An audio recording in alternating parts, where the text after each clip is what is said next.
नमस्कार, आप देख रहे हैं प्रॉपर्टी प्लस। मैं हूं दीपक यादव।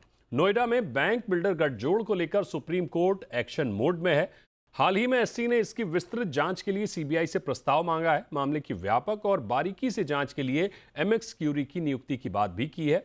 गौर करने वाली बात यह है कि सुप्रीम कोर्ट ने कहा है कि एक भी ईंट रखे बिना बैंकों द्वारा बिल्डर को 60 से 80% फंड जारी करना बिना किसी लेन देन के कैसे संभव हो सकता है। इसे क्विड प्रो क्वो बताया है, यानी एक आशा की किरण उन घर खरीदारों के लिए जो नोएडा में इस तरह से मामलों में फंसे हुए हैं। एक उम्मीद कि शायद कोर्ट के एक्शन से सबक लेकर रियल एस्टेट सेक्टर और बैंक अब कम से कम ऐसी हरकतों से तौबा कर लें। हालांकि पूरी खबर को बारीकी से समझेंगे। हमारे साथ सुप्रीम कोर्ट के एडवोकेट ML लाहौटी साहब हैं। लाहौटी सर, स्वागत है आपका जी बिजनेस पर। सबसे पहला सवाल तो ये होगा सर कि नोएडा में बैंक बिल्डर गठजोड़ को लेकर सुप्रीम कोर्ट ने सख्ती बरती है, वो पूरा मामला क्या है, एक बार समझाइए, इसका बैकग्राउंडर भी समझाइए।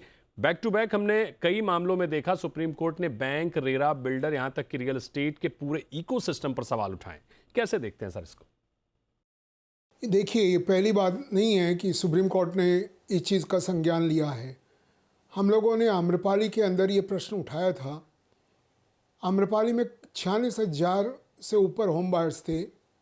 उनका न तो मकान बने, न अपार्टमेंट, न टावर, कहीं कुछ भी नहीं था और हज़ारों करोड़ रुपए वसूल कर लिए गए थे। अभी जो केस चल रहा है वो जस्टिस सूर्यकांत की बेंच में, जो हमारे नवंबर में इसी साल चीफ जस्टिस ऑफ इंडिया बनने वाले हैं, उनके पास एक प्रश्न, यही प्रश्न दूसरे दृष्टिकोण से आया कि जो सबवेंशन स्कीम है, सबवेंशन स्कीम का अर्थ है कि होम बायर की तरफ से जो बैंक है वो लोन सैंक्शन करता है और पेमेंट करता है बिल्डर को। और बहुत सारे केसेस में ये देखा गया कि जो बैंक है उसने पेमेंट बिल्डर को कर दिया, बिल्डर ने नए मकान बनाए, नए प्रोजेक्ट कंप्लीट हुआ और जो बैंक है वो अपना पैसा वसूल करने के लिए होम बायर के पास आ रहा है, क्योंकि एग्रीमेंट या सबवेंशन स्कीम है। इस मुद्दे को बहुत सीरियसली सुप्रीम कोर्ट ने लिया, जस्टिस सूर्यकांत की बेंच ने, और उन्होंने आखिर में हताश होकर SIT, CBI सबको आग्रह किया कि सुप्रीम कोर्ट में आए और इसका क्या सीरियसनेस है उसकी पूरी एनालिसिस करें और ये नेक्सस को तोड़ने का काम करें। CBI की तरफ से जो एडवोकेट हैं उनको कल ही कोर्ट ने, जब मैं यूनिटेक का केस आर्गू कर रहा था, उसके अंदर कोर्ट ने उनको ये कहा कि आपको पूरी जानकारी, हमें इसका प्रोसीजर वगैरह स्टेप बाय स्टेप बताएं, जिसके द्वारा हम इसका एक निष्कर्ष निकाल सकें। जो होम बायर के साथ ये बड़ी क्या कहेंगे, फ्रॉड है, डिसऑनेस्ट अप्रोच है, उसको हम समाप्त करने की कोशिश करेंगे। ये मामला था जो 2 केस के अंदर आया, पहले आम्रपाली में और अब जो ये सबवेंशन स्कीम का केस जस्टिस सूर्यकांत की बेंच में। लाहौटी सर, नोएडा में बैंक बिल्डर गठजोड़ को लेकर जांच कैसे की जाए, इसको लेकर सुप्रीम कोर्ट ने जांच के लिए सीबीआई से प्रस्ताव मांगा है। 2 सप्ताह का समय दिया गया है। सीबीआई का क्या रोल है और प्रस्ताव से एससी को क्या उम्मीद है? सीबीआई के और इस टाइप के केसेस करते रहते हैं। उन एडवोकेट को कहा कि आप हमें इसका स्टेप बाय स्टेप ये बताएं, और उन्होंने सुप्रीम कोर्ट को पूरे सहयोग का सीबीआई की तरफ से सपोर्ट देने का आश्वासन दिया है। और किस हिसाब से SIT बनेगी, SIT में कौन लोग होंगे और सीबीआई की कौन सी ग्रुप या एजेंसी या ग्रेड है जो इसकी छानबीन करेगी, ये सब चीज़ें 2 हफ्ते के अंदर स्पष्ट रूप से आ जाएंगी। मेरे को पूरी उम्मीद है कभी भी सुप्रीम कोर्ट के इस टाइप के ऑर्डर का उल्लंघन का कोई भी सरकार मेरी समझ में नहीं कर सकती। लाहौटी सर, सुप्रीम कोर्ट ने एमएक्स क्यूरी की नियुक्ति की बात कही है। मिस्टर राजीव जैन के नाम पर सहमति भी जताई है। इससे मामले को स्पष्ट और तेजी से निपटाने में कितना फायदा होगा? आप याद रखें कि जो इतने बड़े बड़े केसेस होते हैं, जैसे आम्रपाली भी था, यूनिटेक भी था, JP भी है, और भी ऐसे बहुत सारे केसेस होते हैं, होम बायर के नहीं, और भी देश के अंदर काफ़ी इस प्रकार के घोटाले टाइप के जो केसेस होते हैं, उसमें सुप्रीम कोर्ट चाहती है कि कोई अच्छे वकील को, जो सुप्रीम कोर्ट का अच्छा जानकार वकील है, उसका सहयोग लिया जाए। और उसको हम लोग लैटिन भाषा में एमाइकस क्यूराई बोलते हैं। सीधे साधे शब्दों में हिंदी में कहा जा सकता है जो कोर्ट की हेल्प करेगा या कोर्ट से सहयोग करेगा।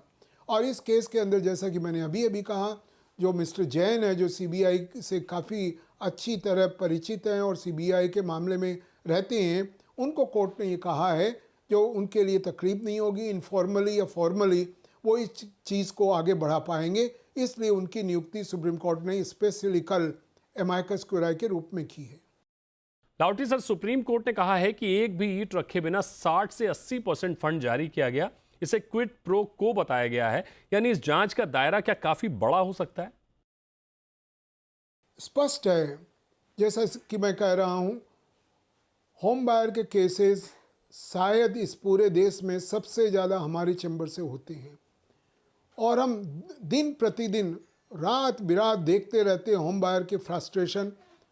करोड़ों रुपए दे दिए गए, प्रोजेक्ट का कहीं नामो निशान नहीं है, किसी को परवाह नहीं है। पार्लियामेंट ने रेरा बना दिया। पार्लियामेंट ने रेरा बनाने के बाद हुआ क्या?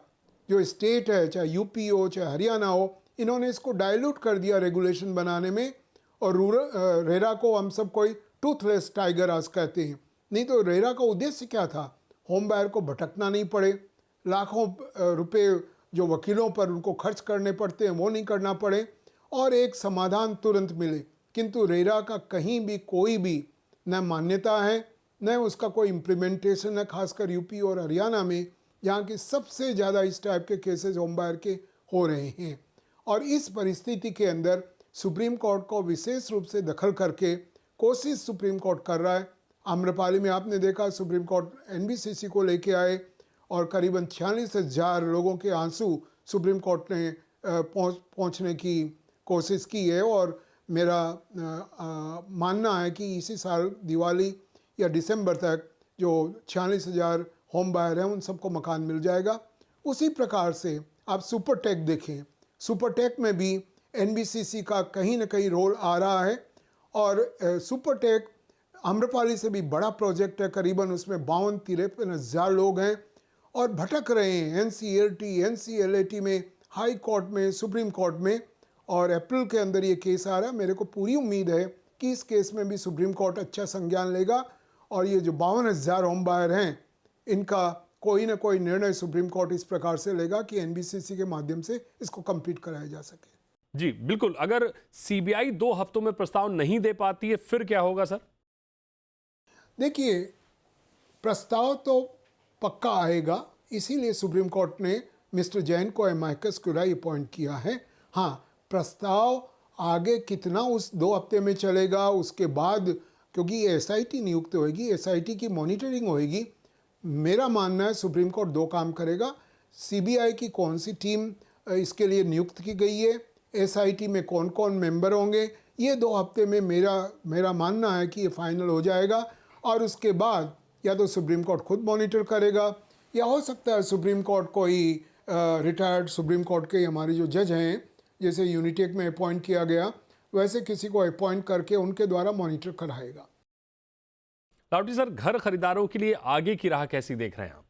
मेरा बहुत बिटर एक्सपीरियंस है और सुप्रीम कोर्ट के अलावा किसी से कहीं उम्मीद नहीं रखी जा सकती।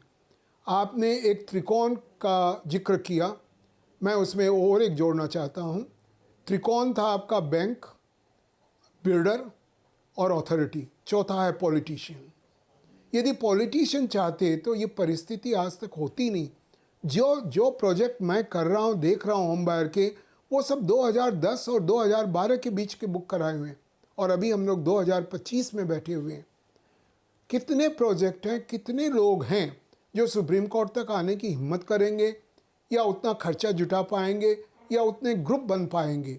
इसलिए इस केस पर हम सबकी बहुत ज़्यादा निगाह है और जस्टिस सूर्यकांत, जैसा कि मैंने कहा, चीफ जस्टिस बनने वाले हैं और अभी सुप्रीम कोर्ट में उनका समय भी काफ़ी है। इसलिए हम उम्मीद करते हैं कि एक जो किरण पहले आम्रपाली में आई, उसी प्रकार की किरण का प्रकाश और जो सॉल्यूशन होम बायर के केसेस का है, इस बेंच के द्वारा अवश्य निर्णय होगा।